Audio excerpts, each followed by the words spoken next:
សួស្តីអ្នកទាំងអស់គ្នាថ្ងៃនេះខ្ញុំនឹងបង្ហាញពីរបៀបធ្វើផ្សិតបួសម្ដងផ្សិតបួសផនយើងរួចរាល់ហើយយើងអាចញ៉ាំជាមួយបន្លែអីក៏បានដែរជាទូទៅគឺគេញ៉ាំជាមួយត្រសក់ហើយនឹងជីនាងវងហើយនឹងថែមទឹកម្ទេសបន្តិចទៅគឺដើម្បីបង្កើនរសជាតិវាចាផ្សិតបួសនេះគឺពេញនិយមមែនតើនៅស្រុកខ្មែរយើងហើយខាងនេះគឺជាផ្សិតគល់ផ្សិតដែលវានៅក្រៀមចានៅឆាវយើងអត់ទាន់បានយកវាមកប្រឡាក់ធ្វើអីទេចារូបរាងវាគឺបែបនេះយើងអាចរកទិញនឹងផ្សារបានហើយនេះគឺជាផ្សិតដែលខ្ញុំបានយកមកត្រាំរយៈពេល5ម៉ោងរួចហើយអញ្ចឹងវាឡើងរីកហើយក៏ឡើងទន់ដូចគ្នានេះខ្ញុំចាក់ទឹកដែលខ្មៅទឹកមុនចោលឥឡូវហ្នឹងទឹកហ្នឹងវារៀងថ្លាតិចអីចាហើយនឹងគល់វាគឺវាមានខ្មៅជាប់នៅហ្នឹង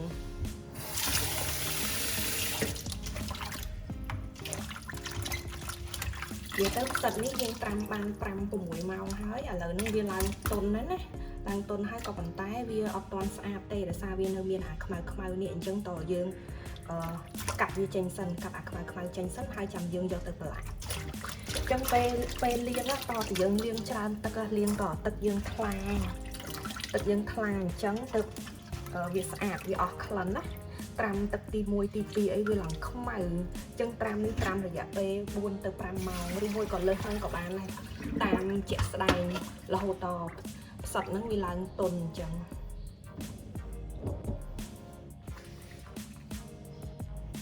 ចាបន្តមកទៀតគឺយើងកាត់អាខ្មៅនេះចេញកុំឲ្យនៅសល់វាអត់សូវឆ្ងាញ់អញ្ចឹងកាត់អាខ្មៅហ្នឹងចេញឲ្យស្អាតទៅ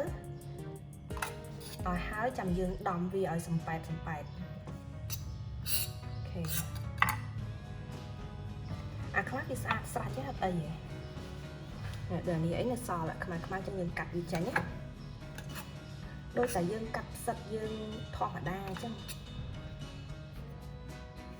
ចាសរុបមកគឺបងប្អូនកាត់អាក្បាលវាដែលវាជាប់ដីខ្មៅហ្នឹងគឺកាត់បែបហ្នឹងទៅ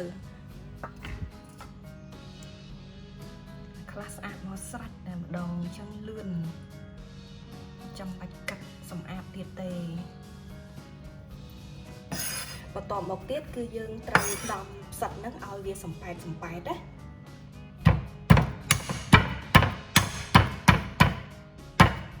នេះឲ្យវាសំប៉ែតបែបនេះឲ្យវាបែកអញ្ចឹងណា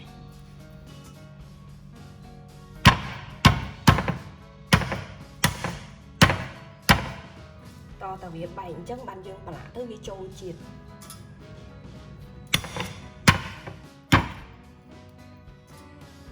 ចានេះផ្សិតផនយើងគឺដំសំប៉ែតរួចរាល់ហើយណាគឺយើងដំបែបហ្នឹងបន្ទាប់ពីយើងលាងទឹកវាស្អាតយើងកាត់អាខ្មៅចេញដែលវាប្រឡាក់ដីប្រឡាក់អីហ្នឹងណាចាអញ្ចឹងគឺបែបនេះចាឥឡូវហ្នឹងយើងចាប់ផ្ដើមលាយទឹកដើម្បីប្រឡាក់វាអញ្ចឹងមានដូចជាប៊ីចេងស្ករសពងមាន់មួយគ្រាប់ហើយនឹងទឹកត្រីវាឈ្ងុយជាងយើងប្រើអំបិលណាអញ្ចឹងចាំយើងលាយទាំងអស់គ្នាចាទឹកត្រីគឺខ្ញុំប្រើ3ស្លាបព្រាបាយហ្នឹងដោយសារតែខ្ញុំធ្វើនេះគឺត្រៀមសម្រាប់ញ៉ាំជាមួយនឹងបាយតែបើសិនជាយើងធ្វើដើម្បីញ៉ាំលេងអត់ញ៉ាំជាមួយនឹងអីទេគឺអាចបន្ថយទឹកត្រីបន្តិចកុំឲ្យវាប្រៃខ្លាំងពេកណា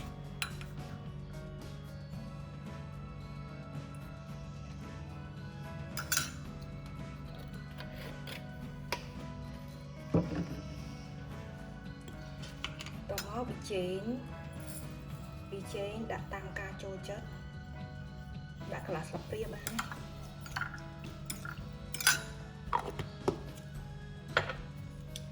ចានេះស្ករស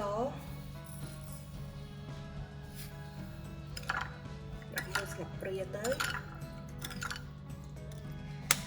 តមកទៀតយើងគោះពងមាន់ដាក់មកគ្រាប់មក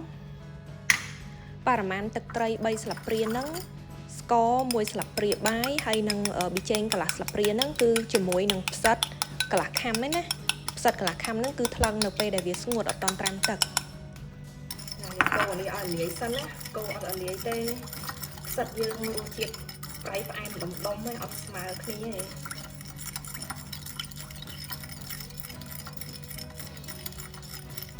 ទេឥឡូវវារលាយល្អហើយចឹងយើងចាក់ពងមាន់យើងចូលទៅយើងកូរឲ្យសព្វទៀត ចានៅពេលដែលគ្រឿងយើងជាមួយនឹង ន់វាយចូលគ្នាហើយយើងចាប់ផ្ដើមចាក់ផ្សិតយើងចូលអញ្ចឹងយើងត្រូវចាក់ផ្សិតយើងចូលហើយយើងផ្អាប់ទុកប្រហែលជាមួយសន្ទុះធំទៅដើម្បីឲ្យវាចូលជាតិបានល្អ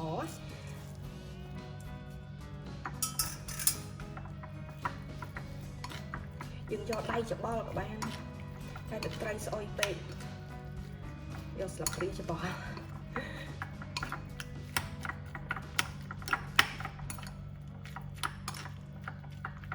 អញ្ចឹងផ្សិតគឺវាបែបហ្នឹងបើសិនជាយើងអត់បានដំវាឲ្យសប៉ែតទេវាអត់ចូលជាតិទេជាមួយនឹងគ្រឿងផងយើងអញ្ចឹងបានយើងចាំបាច់ត្រូវតែដំវាឲ្យសប៉ែតបែកសាច់សិននេះទឹកជ្រលក់ទឹកប្រឡាក់តែប៉ុណ្្នឹងឯងផ្សិតវាបឺតយកអស់លីងនិយាយទៅផ្សិតវាបឺតលឿនណាស់នេះវាយើងច្បល់វាចូលជាតិអស់ហើយអញ្ចឹងយើងយកវាទៅផ្អាប់ទុកប្រហែលជា1ម៉ោងនៅពេល1ម៉ោងក្រោយយើងអាចយកវាទៅបំពងក៏បានអាំងក៏បានចំហុយក៏បានយើងអាចធ្វើបានច្រើនម៉ូតដែរចាឥឡូវយើងចាប់ផ្ដើមយកវាមកបំពងតាមពិតការផ្អាប់ទុកមិនបាច់ដល់1ម៉ោងក៏បានដែរក្រោមនឹងក៏បានដែរគ្រាន់ថាទុកវាមួយសន្ទុះទៅដើម្បីវាចូលជាតិណាអញ្ចឹងយើងចាក់ខ្លាញ់ចូលទៅក្នុងខ្ទះឆាហ្នឹងឲ្យវាឡើងក្តៅសិនចាំយើងដាក់ផ្សិតយើងចូល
ផ្សិតបួសផងយើងបំពងរួចរាល់ហើយអញ្ចឹងឥឡូវយើងមកចាប់ផ្ដើមរៀបចំបន្លែផងយើងអាចរៀបចំទុកមុនក៏បានដែរ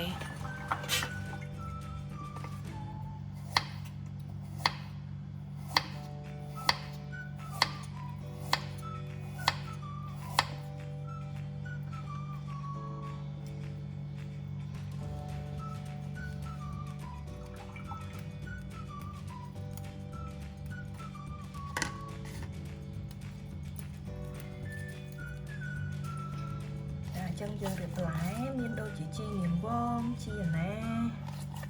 ការ៉ុតពេញប៉ោះយើងដាក់បន្លែអីក៏បានដែរតាមការចូលចិត្តផងយើងតែជាទូទៅគេនិយម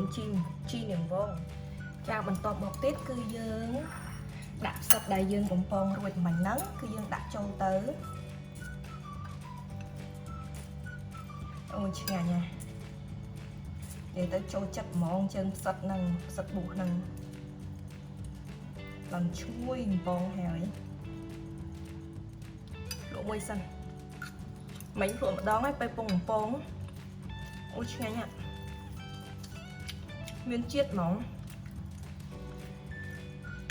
បំពងបដាភ្លក់បដា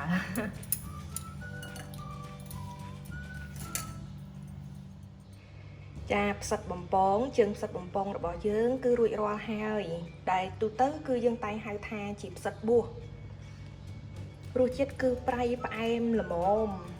យើងអាចញ៉ាំជាមួយបាយក៏បានដែរឬមួយក៏យើងញ៉ាំលេងក៏បានដែរអរគុណចំពោះការមើលវីដេអូមួយនេះប្រសិនបើមានយោបល់អីបងប្អូនអាច comment នៅខាងក្រោមបានហើយក៏សូមជួយ like share និង subscribe ផងអរគុណច្រើន